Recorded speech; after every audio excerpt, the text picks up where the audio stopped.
Have you ever wondered how your sales performance compares against your competitors and peers?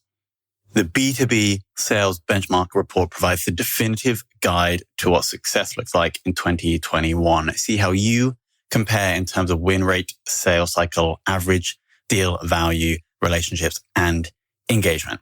You can see the results and get the full report at ebsta.com/B2B-sales-benchmarks.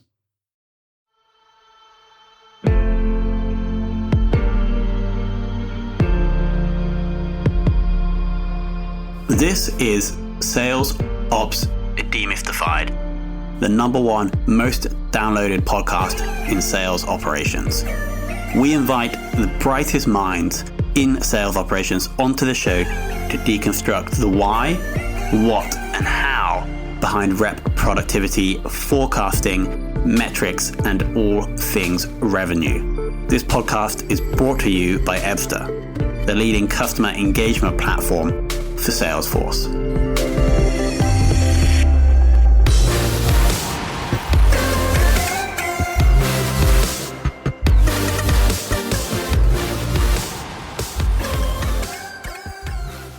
Hello and welcome to another very special episode of the Sales Ops Demystified podcast. Today we're speaking with Tracy Turner, who has had a quite interesting sales ops career. Currently VP of Revenue Operations at Trintech, but previous to that spent 20 years at a SaaS company where she progressed all the way up to, again, VP of Revenue Operations. And there's some interesting topics we're going to dive into that are related to that, but we'll get to that in a second. Tracy, welcome to the show. Thank you. It's great to be here.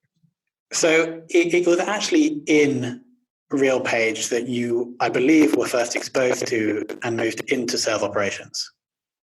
Yeah, that's correct. And how did that come about? Was that proactive from your side, or did you get pushed towards that direction? How did that happen? Well, I feel like I have been in and around sales my entire kind of postgraduate career. However, I would say my first official kind of sales ops role was technically more on the pre-sales sales engineering side, which, in some places that's sales ops, some places it's not. But where I was, it was. I was a part of, as you said, a growing software company that we were experiencing 30 to 40% growth at the time. And, we were in the process of moving clients from a legacy DOS application or legacy DOS application to a Windows application and then to a SaaS product. So we kind of were going through that journey. And we needed to really formalize that pre-sales role. And so at that point, sales was doing all of their own demos. And then, I was asked to, hey, can you create this team? And so I started a team, and within a year or two, moved into more of a true sales ops leadership role, overseeing kind of the pre-sales and the sales ops. Prior to that, we really had sales managers doing sales ops. We didn't, I think that's pretty typical, right? Especially if you go back, 10 or 15 years. And But, it was time to grow up. We were getting a lot bigger and it was time to formalize things. And so I took that on and, we went from 100 million to $1 billion in my time there. 500 employees to over 8,000 globally. So it was definitely a great learning experience. We had the opportunity to do a lot of different things and be a part of that growth. I left the organization last fall, actually in the role of SVP of Revenue Operations, took a little break, and now I'm back kind of in a growth mode, with a smaller SaaS company trying to recreate it all over again. Perfect. Now, talking about that smaller SaaS company, Trintech, what is the scope or the size of the sales ops team, and then also the size of the sales team? Sure. So we kind of have two different business units, if you will. So across both of those, business units, and we're a global company. Very much have a large footprint, in the Nordics and in EMEA and in Australia. So about half of our sales team is overseas. And so I oversee both and I oversee the global organization for sales ops, which brings its own challenges. We have, about probably 30 in North America, and then another 50 overseas. So just under 100. Awesome. And since you joined, can you share something that you've done that has made the reps more productive? Well, so that's a good question. Hopefully a lot of things, but I think, we've put a real focus on sales enablement, and really looking at, how we're doing the boot camp process, how we're training them, what are their needs. So there's some things we've been doing there around, versus having a in-person boot camp where we take them out of the field for 2 weeks.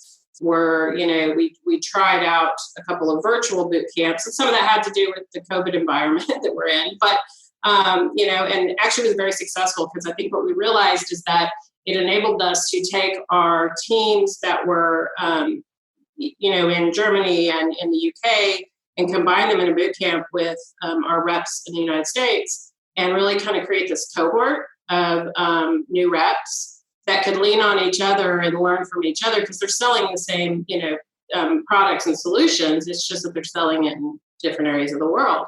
And so that had not been done before. And I think, so that's one thing. The other thing is really we're kind of trying to get back to basics in some areas, meaning the company that I'm at right now has a very wide sales stack and a lot of tools. But sometimes too many tools is not necessarily a great thing. And so we're really looking at getting back to foundational core, account planning, territory planning, close plans, all the kind of, just basics of what you need to do to really put discipline back into the sales team. Got it. And I did actually want to ask about that, the tech stack. You say it might be a little bloated, but what are the core applications in there at the moment? Yeah, so you could probably name one, and I'm probably using it, but I'll go through it. So it's, Salesforce, SalesLoft, Clary, Inside View, Marketo, Exactly, Zoom Info, LinkedIn, Sales Navigator. We use Salesforce CPQ, DocuSign, Power BI for reporting, Ringlead, Opinium for training, content, courses, Adaptive on the finance side, Engagio in marketing. I'm sure there's more, but those are the ones top of my head. Yeah, okay, I think that's fine. I actually wanted to ask you about this sales ops versus RevOps thing. What do you see as the core benefits of organizing towards RevOps? And I think that transition happened with you in the previous business. Were you driving that, or was that someone else's agenda? Yeah, so, I wouldn't say necessarily I was driving it in my previous role. I think that I probably, though, created it without knowing I was driving it. And what I mean by that is having been there for as many years as I had a really wide knowledge of the business beyond just sales. And so as I would get pulled into various strategic meetings or be asked to participate as an executive sponsor in different projects, it became pretty obvious that the knowledge that I had of the customer, the products, the front end part of the process was very critical to also back end decisions that were being made when it came to investing in certain key strategic initiatives, or the product launch and the go-to-market process, and even budgeting, and the quote-to-cash process, and what is our customer experience like post-implementation, and how do we ensure that we're getting people going from not only our contract life cycle and making sure that our sales cycle is as fast as possible, but then also looking at, okay, that's great, but if you sell something and you can't get it implemented quickly, then you can't take revenue. So really looking at it holistically from a, lead to revenue and in some respects lead to cash process, right? Versus looking at it more just on the sales side of it. And so that's kind of how I evolved there. I'm often asked and had to think about this a lot when I changed roles is, which part of the role do I enjoy the most? The back end finance and accounting piece or the front end sales piece? Of course, the sales piece is more fun, but I think it's very hard to pull those two apart because a really good, sales ops or revenue ops leader has to understand the revenue component of the business. Because it's such a strategic role and understanding, how you optimize processes and, how you price deals, how you put your contracts together. All those things impact downstream your P&L. And so I think to me, revenue operations is just that. It's having somebody who is thinking about the whole revenue cycle. From lead generation to cash. Got it. A more holistic view. I also wanted to discuss, well, you mentioned before the call that in the previous business, you guys went through a number of acquisitions where you were incorporating external businesses into the sales and sales ops team.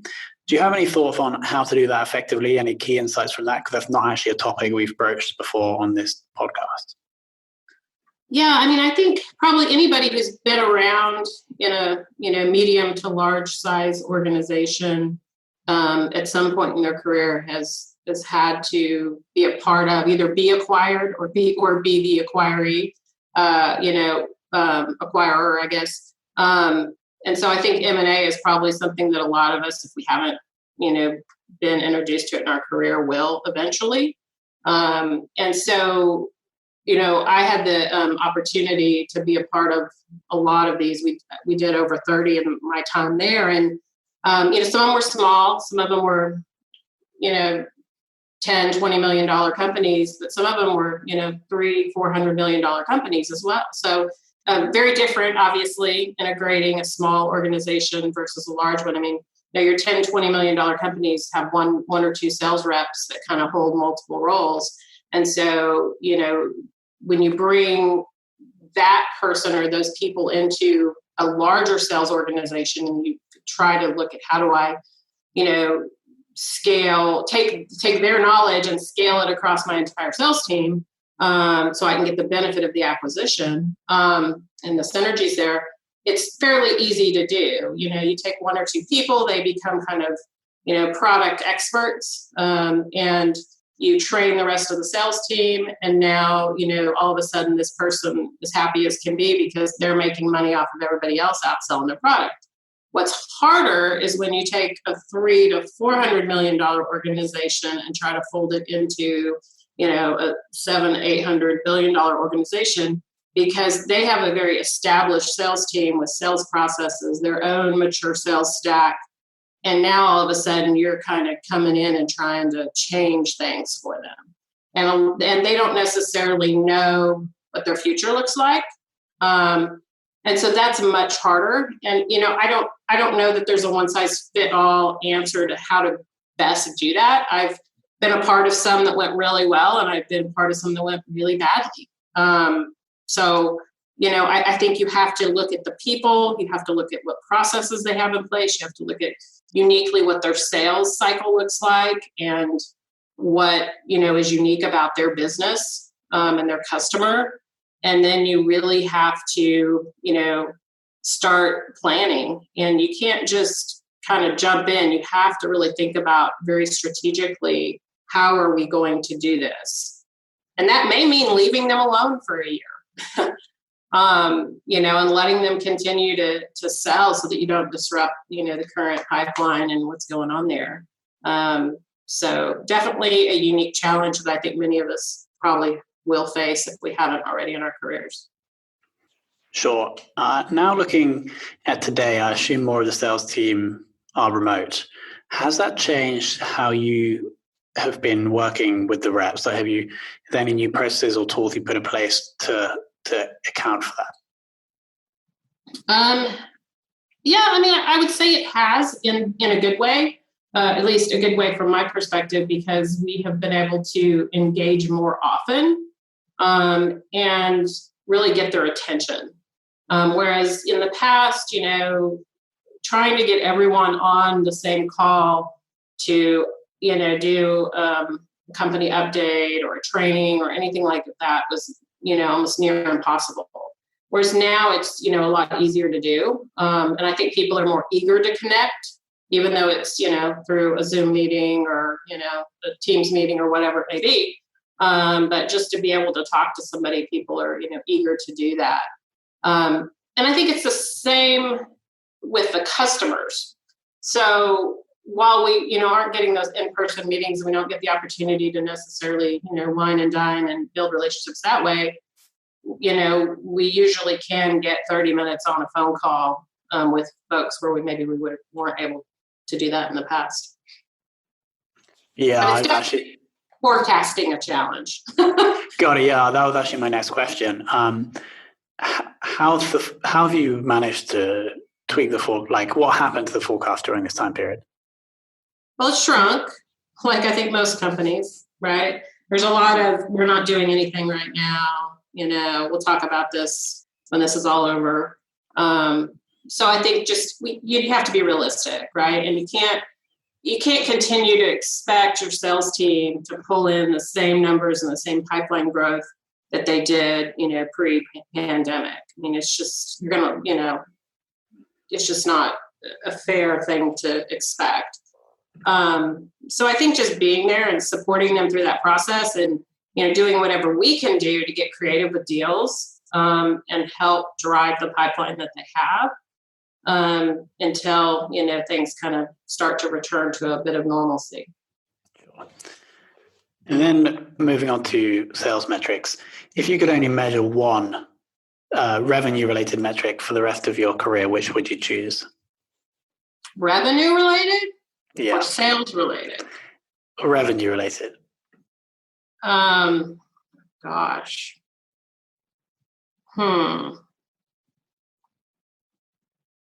Well, I mean, aside from revenue itself, right? I think probably probably just, this is so boring, but probably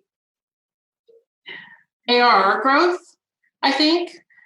Being a SaaS, business, revenue growth is key. And, while we don't measure this for our greenfield or new logo reps, for our account management team or our farmers, that's a key component of, how we measure their performance is, they have a book of business and are they driving revenue growth in that business? For greenfield or the new logo reps, I mean, the boring, easy one is bookings, right? I mean, did you get ACV bookings?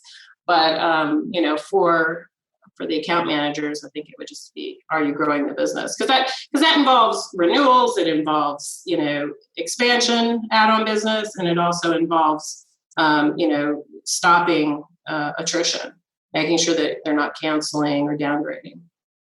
Sure. And then final question, who has educated or inspired you the most in the world of sales ops?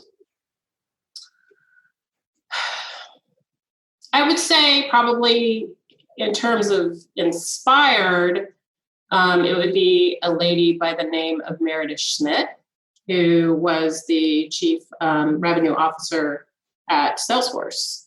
And she's now running their small business division, but I had the opportunity to go to the Salesforce office and spend some time meeting with her and learning about, their process and how they dealt with quote to cash and all of that. And so, for me, that was inspiring to see, because, obviously Salesforce has gone through tremendous growth and is, a best in class CRM system. And so, just learning about her journey. She had also been with Salesforce for decades. So yeah, I would say it's probably her. Shout out to Meredith. Amazing. Okay, so here's a couple of things that I liked. I totally agree with your point on RevOps versus Sales Ops, and having someone with that more holistic take or view of revenue is probably the reason why a lot of businesses are shifting to that now. And then on the other side, your M&A points, I think, are going to be super valuable for people that may be going through that or may have gone through that previously. Especially the one I thought was most interesting is if you do have a big sales team that you're bringing into yours that have been selling together for a long time, why not just leave them doing their thing for a while before you try and move everything around and potentially mess stuff up? I thought that was really insightful. Tracy, thank you so much for coming on. Yeah, thanks for having me.